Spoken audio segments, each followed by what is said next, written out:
வணக்கம் நண்பா. நாம இன்னைக்கு பவர் பாயிண்ட் ப்ரெசன்டேஷன் அதாவது பிபிடி. ஸோ அதில் வந்து ஒரு இன்டராக்டிவான பிபிடி எப்படி கிரியேட் பண்ணலாம் அப்படிங்கிறத பற்றி இன்னைக்கு இந்த வீடியோவில் பார்க்கலாம். சரியா?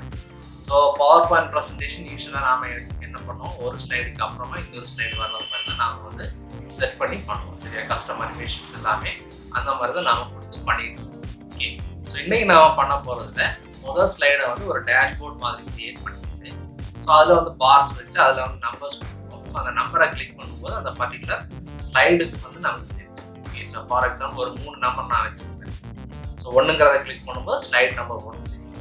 ஸோ இந்த ஸ்லைட் நம்பர் 1ல் இருக்கக்கூடிய விஷயங்கள் நான் ப்ரெசென்ட் பண்ணி முடிச்சதுக்கப்புறம் என்ன ஆகும்னா, கீழே ஒரு பட்டன் வச்சுருப்பேன். அதை கிளிக் பண்ணும்போது திரும்ப என்ன ஆகும், டேஷ்போர்ட். சரியா?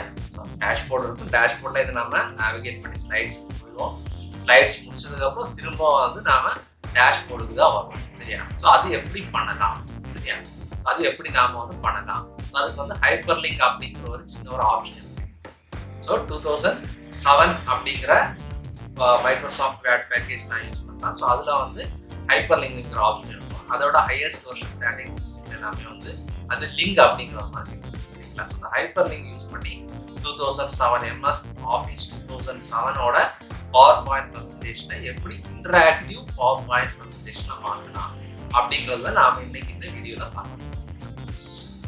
நாம் இன்னைக்கு ஒரு இன்டராக்டிவ் பவர் பாயிண்ட் ப்ரெசன்டேஷன் எப்படி கிரியேட் பண்ணலாம் அப்படிங்கிறத பார்ப்போம். ஸோ இப்போ உங்களுக்கு முன்னாடி தெரிகிறது ஒரு இன்டராக்டிவ் பவர் பாயிண்ட் ப்ரெசன்டேஷன். சரியா? ஸோ இதை நான் வந்து காமிக்கிறேன். இதே மாதிரி நாம் எப்படி கிரியேட் பண்ணாதுன்னு பார்ப்போம். சரியா?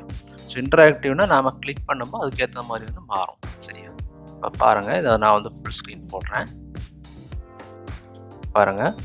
ஸோ ஃபஸ்ட் பாயிண்ட்னு சொல்லிட்டு ஒன்று வந்துச்சு, செகண்ட் பாயிண்ட் வந்துச்சு, தேர்ட் பாயிண்ட் வந்துச்சு. சரியா? ஸோ இது வந்து ஒரு ப்ரெசன்டேஷனில் நான் வந்து ஒரு 3 பாயிண்ட்ஸ் வந்து எக்ஸ்பிளைன் பண்ணுறதுக்காக நான் இதை க்ரியேட் பண்ணி வச்சுருக்கிறேன்னு எக்ஸாம்பிள் நாம எடுத்துக்கணும். சரிங்களா? ஸோ இப்போ எனக்கு ஃபஸ்ட்டு பாயிண்ட்டு இல்லை செகண்ட் பாயிண்ட் தான் இப்போ சொல்லணுன்னா நான் என்ன பண்ணிக்கலாம், இந்த நம்பர் 2 வந்து கிளிக் பண்ணேன்னா டைரெக்டாகவே செகண்ட் பாயிண்ட்டுக்கு போயிடும். அதாவது செகண்ட் ஸ்லைடுக்கு வந்து போயிடும்.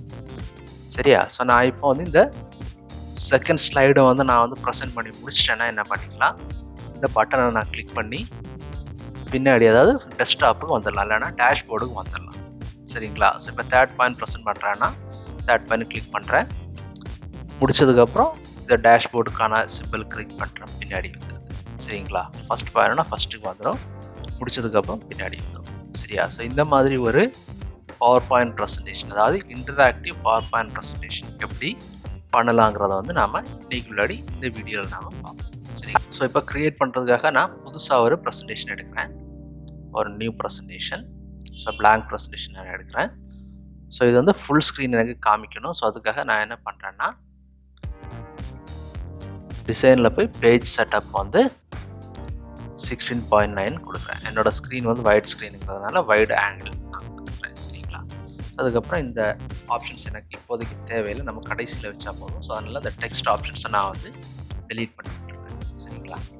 ரைட். ஸோ அடுத்ததாக நாம் என்ன பண்ண போகிறோம்னா, ஒரு டிசைன், நம்மளோட ஓன் கஸ்டம் டிசைன் மாதிரி நான் பண்ணுறேன். சரியா? ஸோ ஏற்கனவே நான் காமிச்சது மாதிரியே ஒரு டிசைன் போடுறேன். ஸோ அதுக்கு வந்து இந்த சிம்பிள் ரெக்டாங்கிள் சிம்பிள் நான் வந்து யூஸ் பண்ணிக்கிறேன். சரிங்களா? ஸோ உங்களோட ஓன் டிசைன்ஸ் வேணால் நீங்கள் வந்து யூஸ் பண்ணிக்கலாம். ஸோ நான் வந்து வீடியோ போடுறேன். சரியா? சிம்பிள் நான் யூஸ் பண்ணுறேன். அதுக்கப்புறம் இதுக்கு சேஞ்சஸ் பண்ணுறேன். அவுட்லைன் எனக்கு தேவையில்லை. ஸோ அதனால் வந்து ஷேப் அவுட்லைன், நோ அவுட்லைன் கொடுக்குறேன். அதுக்கப்புறம் ஒரு கியூக் ஸ்டைல் நான் வந்து கொடுக்குறேன். சரியா? ஸோ ப்ளூ கலர் நான் வந்து வச்சுக்கிறேன். ஓகே. ஸோ இப்போ இதே வந்து காப்பி பண்ணுறேன். காப்பி பண்ணி இன்னொன்று வந்து நான் பேஸ்ட் பண்ணுறேன். ஸோ நெக்ஸ்ட் டு தட் அதை கிளிக் பண்ணுறேன். ஸோ கொஞ்சம் மேலே வச்சுக்கிறேன். திரும்ப அதே தான் காப்பி பண்ணி திரும்ப வைக்கிறேன். திரும்ப கொஞ்சம் ரைஸ் பண்ணி வைக்கிறேன். சரியா? ஸோ 1 2 3 அப்படின்னு வச்சுக்கிறேன். ஸோ இங்கே கலர் நான் வந்து சேஞ்ச் பண்ணுறேன். 3 ஆரஞ்சு கலர் நான் வைக்கிறேன். சரிங்களா? ரைட். ஸோ இல்லைன்னா இந்த கலர்ஸ் உங்களுக்கு இல்லைன்னா இந்த கலர்ஸ் வைக்கலன்னா வேறு கலர் நீங்கள் வைக்கிறீங்கன்னா நீங்கள் வந்து வேறு கலர் நீங்கள் வச்சுக்கலாம். சரியா? ஸோ இப்போ நாம் வந்து ஸ்லைட் நாம் க்ரியேட் பண்ணிட்டோம். ஓகே. ஸோ அதுக்கப்புறம் என்னென்னா இதுக்கான நம்பர்ஸ் நாம் வந்து கொடுக்கணும். சரியா? ஸோ நம்பரோ இல்லை வேறு ஏதாவது ஸ்பெசிஃபிகேஷன்ஸ் நான் இங்கே வந்து உங்களுக்கு நம்பராகவே நான் காமிக்கிறேன். சரியா? ஸோ நம்பருக்கு நம்ம என்ன பண்ணலாம்னா டெக்ஸ்ட் பாக்ஸ் யூஸ் பண்ணி நம்பர் எழுதிக்கலாம். So number 1. ஸோ அதை போல்டு பண்ணிக்கிறேன். ஸோ ஃபாண்ட் எல்லாமே நீங்கள் உங்கள் விருப்பத்துக்கு ஏற்ற மாதிரி நீங்கள் மாற்றிக்கலாம். ஸோ இப்போ டெமான்ஸ்ட்ரேஷனுக்காக நான் இதே தான் யூஸ் பண்ணுறேன். அதுக்கப்புறம் இங்கே கொண்டு வச்சுருக்கேன். இப்போ 1 காப்பி பண்ணி அடுத்ததில் பேஸ்ட் பண்ணுங்க. ஸோ ஃபார் 1 2 3 நம்ம செட் பண்ணிட்டோம். ஸோ இந்த 1 2 3க்காக நாம் வந்து ஒரு 3 ஸ்லைட் புதுசாக க்ரியேட் பண்ணிக்கலாம். சரியா? ஸோ 1 2 3. ஸோ இங்கே நான் வந்து ஸ்லைட் நேம் பண்ணுறேன். Slide 1. So next slide 2 and then slide 3. சரியா? ஸோ ஏற்கனவே காமிச்ச அந்த ப்ரெசன்டேஷனில் பேக்ரவுண்ட் கலர் எல்லாமே நான் போட்டுட்டேன். நீங்கள் வந்து உங்களுக்கு தேவைக்கிறப்ப நீங்கள் வந்து போட்டுக்கலாம். சரியா? ரைட். ஸோ இப்போ நாம் இதை கிளிக் பண்ணும்போது கெட் பாயிண்ட்ஸ் இங்கே வந்து சைடில் வந்து தெரியணும். இந்த ஃபஸ்ட்டு வந்து எதை ரெப்ரசன்ட் பண்ணுது, செகண்ட் எதை ரெப்ரசன்ட் பண்ணுது, தேர்டு ரெப்ரசன்டேஷன் எது அப்படிங்கிறதுக்காக நாம் இங்கே என்ன பண்ணிக்கலாம், ஒரு லே அவுட் நாம் எடுத்துக்கலாம். சாரி, இதுலேயே வந்து லே அவுட் நாம் கொடுத்துக்கலாம். ஸோ ஏற்கனவே நான் வச்சுருந்தது தேவையில்லைன்னு வச்சுட்டேன். ஸோ இப்போ புதுசாக ஒன்று நாம் வந்து போட்டுக்கலாம். ஸோ இப்போது ஆட் டு கிளிக் இது வேணாம், இதை கொஞ்சம் பெருசாகி ஸோ இதில் நாம் வந்து நம்மளோட தேவைக்கு ஏற்ற மாதிரி நாம் டைப் பண்ணிக்கலாம். சரியா? ஸோ இங்கே வந்து ஸ்லைடு 1 நான் கொடுக்குறேன், இது ஸ்லைடு 2, ஸ்லைடு 3. ஓகே. ஸோ நாம் எப்படி வச்சிட்டோம், ரைட்? ஸோ உங்களோட வசதிக்கு ஏற்ப நீங்கள் சேஞ்சஸ் எல்லாமே நீங்கள் பண்ணிக்கலாம். சரிங்களா? ரைட். ஸோ நான் இப்போதைக்கு டெமான்ஸ்ட்ரேஷனுக்காக இந்த மாதிரி சிம்பிளாக நான் வந்து பண்ணிகிட்ருக்கேன். Okay, right. ஸோ அதுக்கப்புறம் என்னென்னா நாம் வந்து ஸ்லைட்ஸ் வந்து என்ன பண்ணணும், லிங்க் பண்ணணும். இந்த ஸ்லைடு கூட நாம் வந்து லிங்க் பண்ண போகிறோம். சரியா? ஸோ அதுக்கு என்ன பண்ணுறோம்னா, நமக்கு இந்த டெக்ஸ்ட்டை வந்து நாம் கிளிக் பண்ணிடுவோம். செலக்ட் பண்ணிவிட்டு ரைட் கிளிக் பண்ணிவிட்டு பார்த்தீங்கன்னா ஹைப்பர் லிங்குங்கிற ஆப்ஷன் இருக்குது. சரியா? ஹைப்பர் லிங்கை வந்து கிளிக் பண்ணுங்கள். ஸோ ஹைப்பர் லிங்க் கிளிக் பண்ணிவிட்டு இதில் பார்த்தீங்கன்னா பிளேஸ் இன் திஸ் டாக்குமெண்ட்னு இருக்குது. சரியா? Place in this document. So place in this டாக்குமெண்ட்டில் நாம் கொடுத்த ஸ்லைடு 1 நாம் வந்து மென்ஷன் பண்ணியிருக்கிறோம் இல்லையா? ஸோ இந்த செகண்ட் ஸ்லைடு இங்கே பாருங்கள், நம்பர் 1 ஃபஸ்ட்டு ஸ்லைடு வந்து டேஷ்போர்டு, செகண்ட் ஸ்லைடில் ஸ்லைடு 1 இருக்குது, தேர்ட் ஸ்லைடில் ஸ்லைடு 2 இருக்குது, ஃபோர்த்து ஸ்லைடில் தான் ஸ்லைடு 3 இருக்குது. சரிங்களா? ஸோ நமக்கு தேவை இந்த நம்பர் 1 கிளிக் பண்ணும்போது இந்த ஸ்லைடு 1, அதாவது செகண்ட் ஸ்லைடு வந்து தெரியணும். ஸோ அதனால் அதை வந்து மேட்ச் பண்ணி கொடுத்துக்கலாம். ஓகே கொடுத்துருங்க. ஸோ அதே மாதிரி தான் நம்பர் 2க்கு ஹைப்பர் லிங்க் ஸ்லைடு 2, நம்பர் 3க்கு ஹைப்பர் லிங்க் ஸ்லைட் 3. இவ்வளோ நாம கொடுத்துக்கலாம். சரியா? ஸோ இப்போ பார்த்தீங்கன்னா இந்த மாதிரி வரும். ஸோ கொடுத்த உடனே இந்த மாதிரி வரும். ஸோ நமக்கு வந்து ஒரு அனிமேஷன்ஸ் மாதிரி கொடுத்தோன்னா கொஞ்சம் நல்லா இருக்கும். சரியா? ஸோ அதுக்காக நம்ம என்ன பண்ணிக்கலாம்னா, அனிமேஷன்ஸில் வந்து கஸ்டம் அனிமேஷன்ஸ் கிளிக் பண்ணிப்போம். கஸ்டம் அனிமேஷன் கிளிக் பண்ணதுக்கப்புறம் இது மொத்தமாகவே எல்லாத்தையுமே வந்து செலக்ட் பண்ணிடுவோம். சரியா? செலக்ட் பண்ணிவிட்டு ஆட் எஃபெக்ட்ஸ். நான் இங்கே வந்து பிளைண்ட் எஃபெக்ட்ஸ் நான் வந்து கொடுக்குறேன். சரியா? ஸோ பிளைண்ட் எஃபெக்ட்ஸ் கொடுக்குறேன். ப்ரிவ்யூ பார்க்கலாம், இந்த மாதிரி வருது. சரியா? ஸோ இப்போதைக்கு நாம் வந்து டெக்ஸ்ட் பாக்ஸுக்கு அனிமேஷன் கொடுத்துட்டோம். இனி இந்த 3 பார்ஸ் நம்ம வச்சுருக்கோம் இல்லையா? ஸோ இதுக்கும் வந்து அனிமேஷன்ஸ் நாம் கொடுத்துக்கலாம். Entrance plains. சரியா? ஓகே. ஸோ இப்போ நமக்கு என்னென்னா, இந்த ரெக்டாங்கிள்ஸ் வரும்போது தான் கூடவே இந்த டெக்ஸ்ட்டும் வரணும். ஸோ அதுக்காக நாம் என்ன பண்ணிக்கலாம்னா ரீஆர்டர் கொடுத்துக்கலாம். சரியா? ரீஆர்டர் கொடுத்துட்டோம். ஸோ ரெக்டாங்கிள் முதல்ல வரும், அடுத்து செகண்ட் வந்து டெக்ஸ்ட் பாக்ஸ் வரும். சரியா? ஸோ இது வந்து கிளிக் பண்ணால் தான் வர்றது மாதிரி இருக்குது. ஸோ நாம் என்ன பண்ணிக்கலாம், ப்ரீவியஸ் கூட, அதாவது ரெக்டாங்கிள் வரும்போது இந்த டெக்ஸ்ட் பாக்ஸும் வரணும், அந்த மாதிரி நாம் வச்சுக்கலாம். சரியா? அடுத்து இது வந்து கிளிக் பண்ணும்போது செகண்ட் ரெக்டாங்கிள் கிளிக் பண்ணும்போது தான் வரணும். டெக்ஸ்ட் பாக்ஸ், அதோட டெக்ஸ்ட் பாக்ஸ் வந்து ப்ரீவியஸ் கூட, அந்த ரெக்டாங்கிள் கூட வரணும். நெக்ஸ்ட் இந்த ரெக்டாங்கிள் 5 அதுவும் வந்து கிளிக் பண்ணும்போது தான் வரணும். இந்த டெக்ஸ்ட் பாக்ஸ் ப்ரீவியஸோட வரணும். சரியா? இப்போ நாம் வந்து ப்ளே பண்ணி பார்த்துக்கலாம், ஸ்லைட் ஷோ எப்படி வருதுன்னு பார்த்துக்கலாம். 1 2 3 வந்துருச்சா? ஒரு தடவை கூட காமிக்கிறேன்.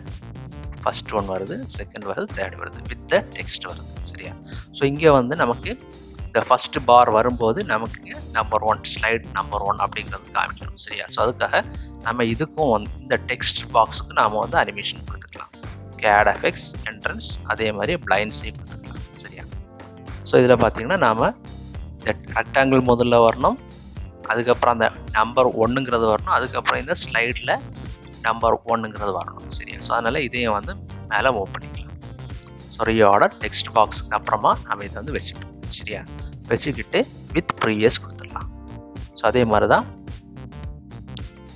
நெக்ஸ்ட் ஸ்லைட் 2ங்கிறதும் ப்ரீ ஆர்டர் கொடுத்துருவோம் வித் ப்ரீவியஸ். அதே மாதிரி தான் ஸ்லைட் 3 வித் ப்ரீவியஸ். ஸோ இப்போ ப்ரிவியூ பார்க்கலாம். ப்ளே கொடுங்க. சரிங்களா, சேர்ந்து வருதா? ஒவ்வொன்று சேர்ந்து வந்துடுது. சரியா? ஸோ இப்போ நமக்கு வந்து இந்த பிரச்சனை முடிஞ்சிருச்சு. Okay right. ஸோ நெக்ஸ்ட் வந்து என்னென்னா, இந்த ஸ்லைடு நாம் யூஸ் பண்ணதுக்கப்புறம் இந்த ஸ்லைட்லேருந்து திரும்ப டேஷ்போர்டுக்கு தான் வரணும். சரியா? ஸோ அதுக்காக நாம் என்ன பண்ணிக்கலாம், ஒரு சின்ன சேஞ்சஸ் பண்ணிடுவோம். ஸோ அதுக்கு நாம் என்ன பண்ணிக்கலாம்னா, இந்த ஐசோலேட் ட்ரையாங்கிள் அந்த சிம்பிள் நாம் எடுத்துக்கலாம். எடுத்துக்கிட்டு ஸோ இதை வந்து ரொட்டேட் பண்ணிக்கலாம். ரொட்டேட் பண்ணியாச்சு. ரொட்டேட் பண்ணதுக்கப்புறம் பாட்டத்தில் ஏதாவது ஒரு இடத்துல நான் வச்சுக்கலாம். சரி, ஸோ நான் இந்த இடத்துல நான் வைக்கிறேன். ஸோ கலர் சேஞ்சஸ் பண்ணணுன்னா கலர் சேஞ்சஸ் பண்ணிக்கலாம். ஸோ இல்லை இது எப்படி இருக்கட்டும்னா எப்படி இருக்கட்டும். சரிங்களா? ஓகே. ஸோ நான் வந்து என்னென்னா ஒரு கலர் சேஞ்ச் நான் வந்து கொடுக்குறேன். இந்த கலர் சேஞ்ச் நான் கொடுக்குறேன். கொடுத்துட்டு இதுவும் வந்து நாம் என்ன பண்ணிக்கலாம்னா ஹைப்பர் லிங்காகவே நாம் கொடுத்துக்கலாம். ஹைப்பர் லிங்க் பண்ணி ஸோ இந்த பட்டன் கிளிக் பண்ணும்போது என்ன ஆகும், நமக்கு ஸ்லைட் நம்பர் 1 வரணும். இந்த நம்பர் 1 ஸ்லைட் வரணும். ஸோ இதை கிளிக் பண்ணி ஓகே கொடுத்துட்றேன். சரியா? ஸோ இப்போ நாம் வந்து அப்படி வச்சுக்கலாம். சரியா? ஸோ இதை வந்து ப்ரிவியூ போடுவோம். ஸோ இங்கே பாருங்கள், இதை கிளிக் பண்ணும்போது டேஷ்போர்டு தான் வரும் நமக்கு. சரியா? டேஷ்போர்டு நமக்கு வந்துடும். சரிங்களா? ஸோ அதே தான் நாம் காப்பி பண்ணிடுவோம். ஜஸ்ட் காப்பி செகண்ட் ஸ்லைடுக்கு வந்து பேஸ்ட் பண்ணிடுவோம்.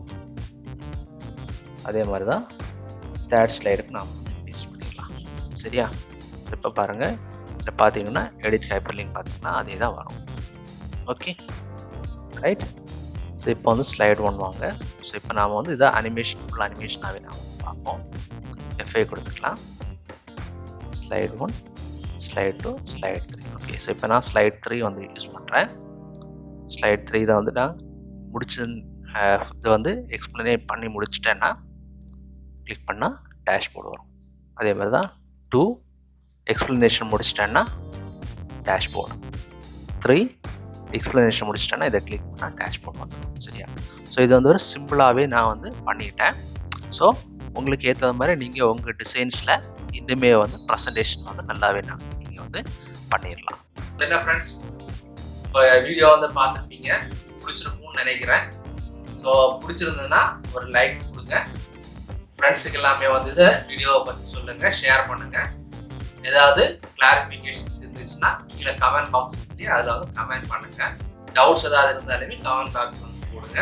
நம்ம வரக்கூடிய வீடியோஸில் அதை பற்றின டவுட்ஸ் எல்லாமே வந்து கிளியர் பண்ணிக்கலாம். சரிங்களா? இப்போ சப்ஸ்கிரைப் பண்ணாதவங்க சேனலை வந்து சப்ஸ்கிரைப் பண்ணுங்கள். மீண்டும் வேற புது வீடியோவோட நாம திரும்ப சந்திப்போம். நன்றி.